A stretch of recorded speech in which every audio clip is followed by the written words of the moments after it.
How to automatically scroll on TikTok.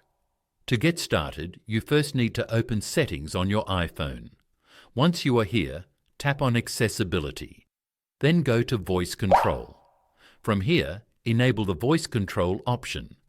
Then tap on Customize Commands. After that, tap on Create New Command. Once you're in, type the phrase Next over here. Then set an action.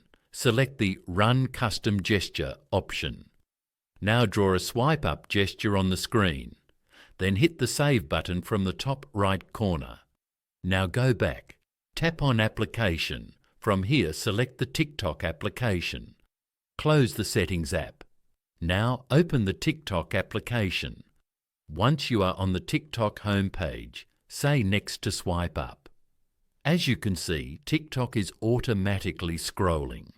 So by following these simple steps, you can automatically scroll on TikTok.